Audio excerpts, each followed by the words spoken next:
I'm sure you all have fond memories about Pikachu from the Pokemon anime, the card game, or video game, and today, we will be catching Pikachu in every main series Pokemon game and talking a bit about how Pikachu's appearance has changed over the years. Starting off where it all began in Pokemon Red and Blue. This game has arguably the most iconic place for you to catch Pikachu, with it only being a 5% chance to encounter one in the Viridian Forest very early on in the game. This has to be one of my favorite Pikachu sprites too, because I just love how chonky Pikachu is in this game, and it's a shame they made Pikachu slim down. Solid A-tier Pikachu in my opinion. We start seeing Pikachu become slimmer in Yellow version, where you get Pikachu as your starter Pokemon. Its sprite is a bit slimmed down and it looks more like how Pikachu would look today compared to the Red and Blue one. And technically we aren't catching Pikachu in this clip, as Oak just catches one for us. But there's no way to obtain Pikachu in the Yellow version without trading it or having it be your starter, so I guess we have to take it. I'm not a huge fan of this Pikachu, especially compared to what we had in Red and Blue. This leads us into the second generation of Pokemon with Gold and Silver, where you can catch Pikachu on Route 2. The Viridian Forest isn't in this game, so Route 2 is the closest thing we have to Viridian Forest in Gold and Silver, and it's also a 5% encounter rate. This Pikachu took so long to get, but luckily we have Tokyo Treat and Sakura Co., the sponsors of today's video, to provide me with snacks to make catching them a bit more bearable. Tokyo Treat is a snack subscription box service that sends you various Japanese snacks straight to your door from Japan. Each month has a special theme, and this month's theme is the Moon Festival Munchies box to celebrate Tsukimi, or moon viewing, for the Japanese festival for the autumn moon in September. Autumn is right around the corner, and in this box we have the Salt Lemon Kit Kat, which was great since I love having salt with my sweets, and a whole strawberry Belgian waffle that was pink on the inside and was so good that I didn't even need any syrup for it. There's tons of amazing snacks in this Tokyo Treat box, and I had a hard time fitting them all back into the box, and I can't wait to try them all. But wait, there's more. There's also Sakura Co. The Sakura Co box is also celebrating Tsukimi, but this time through its Kyoto Moon Festival box, partnering with the local government of Kyoto to bring you the best snacks of the area. This box is definitely more focused on the local snacks, with specialties like handmade Kyoto hard candies that look like rare candies. How can you not love these? And these adorable retro animal Yoichi cookies that are sugar glazed cookies of various cute animals. It even had this Tsukimi plate featuring Kyoto's Yasuka Pagoda, which was a great surprise, and I just love it. For all you tea lovers out there, you can get the Gion Sujiri Haujicha tea that smells like fall and is perfect for the upcoming cold weather. Both boxes feature a handy book detailing each snack more, their history, and more about Tsukimi. You can use code PaPaSea for $5 off your first Tokyo Treat or Sakura Co box with my link in the description. And while enjoying all of these treats, I guess Pikachu got jealous and wanted some because it finally appeared. This sprite always stood out to me because it's chonkier than the yellow sprite and is all around just better than the previous sprite.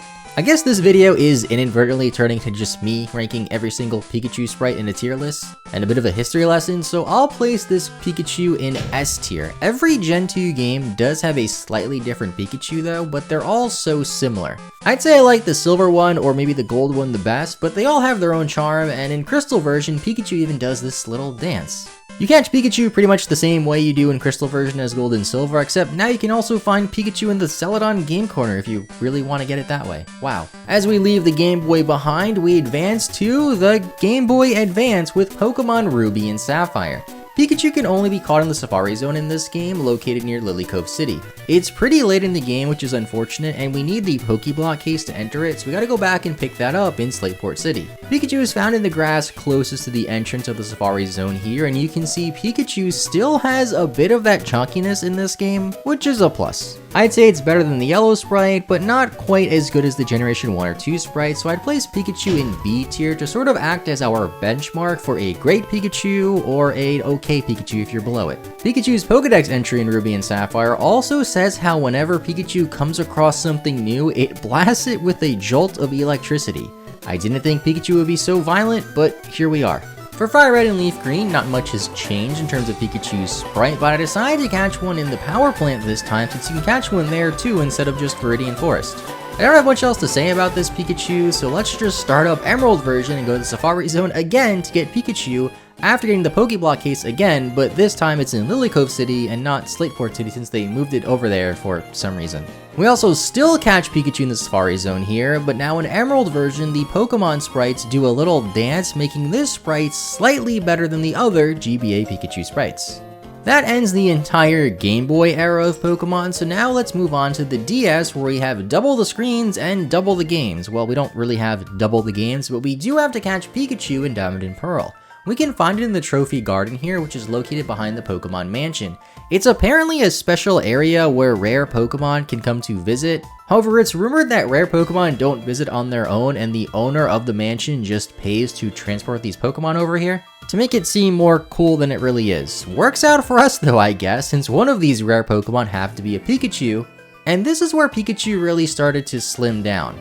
The sprite in this game isn't bad, and it doesn't top the legendary Generation 2 Pikachu sprites at all. I do like the little battle animation it does here, better than the Emerald one, but the static sprite is still a step below it, so I'd say this Pikachu is C tier. It's pretty much the same thing in Platinum version 2, but flipped. I never really noticed how a lot of the Platinum sprites are just the same as Diamond and Pearl, but flipped. And I guess this sprite does look slightly better than the Diamond and Pearl one, but not good enough to be out of C tier. Now, unlike the original Pokemon Gold and Silver games, the sprites for Pikachu in Heart Gold and Soul Silver are the same in both games. It's not a bad sprite by any means, and we can catch Pikachu here in the Viridian Forest in this game. The Viridian Forest just wasn't in the original Gold and Silvers either, but I think it's cool that they added it for Heart Gold and Soul Silver, and allowed us to catch Pikachu there with what I would say are the best Pikachu sprites of the generation. This means it belongs in B tier, just below the GBA sprites though.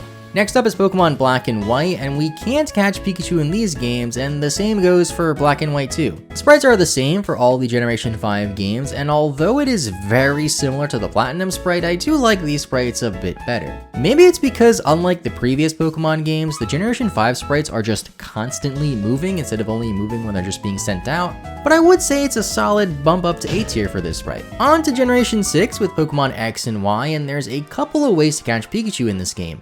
First is through the Friend Safaris if you have somebody added on your 3DS with an electric safari that also has a Pikachu in it. I was playing on my actual 3DS for this and didn't happen to have the right safari for it unfortunately, so I had to settle with catching Pikachu back in the Santaloon Forest, which coincidentally has the same exact layout as the Viridian Forest in red and blue. Now for the sprite, or model if you want to be technical, as sprites should really only apply to 2D graphics and now we're technically 3D, so that makes it a model I guess. It's a rather simple model. Pikachu has no chunk whatsoever, and seeing the differences between the male and female Pikachus is easier in this generation now, with the female Pikachus having more of a heart-shaped tail. Now this of course isn't the first time they did this, I just think it's more noticeable in X and Y compared to previous games. Pikachu isn't terrible looking in these games, but considering this is the mascot, it doesn't really stand out to me too much. I'll put this one at the end of C tier, or maybe even in D tier, but above the yellow sprite because that one is just definitely the worst.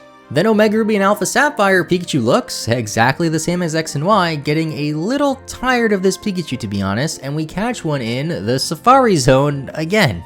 The Safari Zone is free in this game now, which is cool, and there really isn't much else for Pikachu in this generation, so let's just go on over to Alola with Pokemon Sun and Moon. Pikachu can be caught on Route 1 here, but in the patches of grass closest to Iki Town. Pokemon Sun and Moon like to do that, with Pokemon only being on certain parts of routes sometimes, which can make finding them a bit harder, but it is cool and adds a bit of an extra element.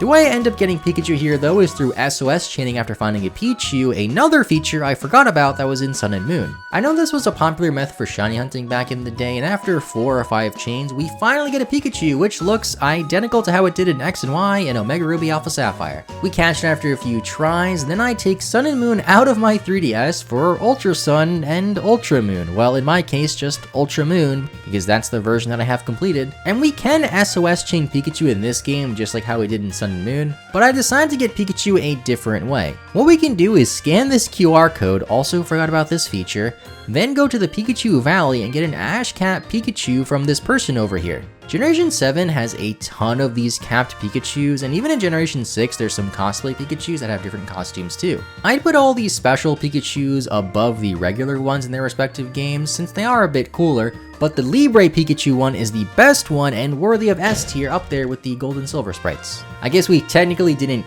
catch Pikachu in Ultra Sun and Ultra Moon, kind of like what we did with the Pokemon Yellow version, but at least now we can finally put down the 3DS and pick up our Switch controller for Pokemon Let's Go Pikachu.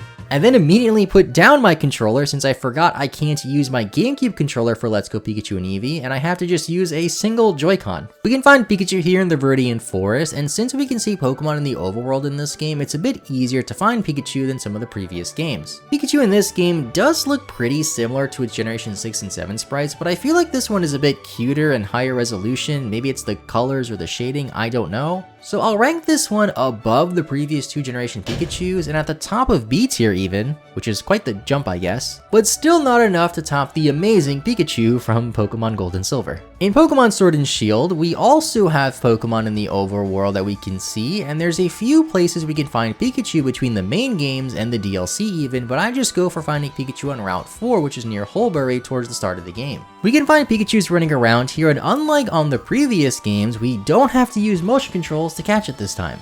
Pikachu in this game just looks fine, slightly better than the 3DS ones, but still very similar to the 3DS ones, but not as good as the Let's Go models to me.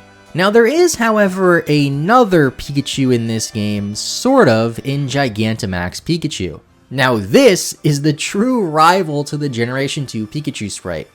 It's the return of the Chonk, it looks amazing, and if you have save data of Pokemon Let's Go Pikachu on your Switch, you can get one from the train station, and this is a real winner. This is what peak Pikachu performance looks like. We finally have a Pikachu that rivals the Generation 2 Pikachu, and in my opinion is just better than the Gen 2 Pikachu, forcing me to make an S+ tier just for Gmax Pikachu, so Game Freak, please bring back the Chonk for Scarlet and Violet. We have Lechonk, so I guess we're almost there. In Brilliant Diamond and Shining Pearl, we can get Pikachu through the Trophy Garden, and it looks the same as does in Sword and Shield. I think the asset might be the exact same in both games, I could be wrong, and I accidentally ran from the first Pikachu to get another one quickly and just caught it. I don't have much else to say because I'm tired of the Trophy Garden and Pikachu looks the same in this game as Sword and Shield, so let's just move on. Okay, after writing that part of the script, I realized there is technically another Pikachu in Sword and Shield, sort of. It's the one that's being eaten by Cramorants. You can't see the whole Pikachu in this image, but this is just too funny to not mention. Solid S tier Pikachu. That only leaves one game for now, Pokemon Legends Arceus, and yes, it's main series. I'm not here to argue which games are main series, which games are not, although somebody will inevitably comment saying it's not main series. I'm just going by if the games are officially categorized as main series or core series, and Legends Arceus is included in that. I don't make the rules, because if I did, I'd change the controls in this game since I just can't get used to them because they're so different from previous Pokemon games. Maybe that's just because I've been playing Pokemon Sword and Shield so much and I haven't played Legends Arceus in a little bit. But we can catch Pikachu here in the Nature's Pantry located in the Obsidian Fieldlands. After finding one and missing a Pokeball, it got really mad at me and started attacking me, living up to the older Dex entries saying that Pikachu likes to attack enemies or something. I did sneak up on it while it was asleep though, so I get why it was mad, I guess. But after getting into an actual battle with it and throwing some Great Balls and missing some Great Balls, we finally catch it, which was the most unique catching experience we've had in this entire video. As for how it looks, it's a bit more grungier than the Sword and Shield version and a bit better with some better shading. It has cooler animations, I guess, so for that it makes it slightly better than the Sword and Shield version, but still C tier. This video kinda turned into me just ranking Pikachu's models and sprites halfway through, and I'll put the full tier list up here if you really want to see it, and it was still pretty fun to make. Let me know what your favorite Pikachus are in the comments down below, and also let me know if you want to see this type of video for other Pokemon since I have some other ideas in mind. Leave a like if you want to support the channel, subscribe for more videos, have a great rest of your day, thanks for watching, and bye bye.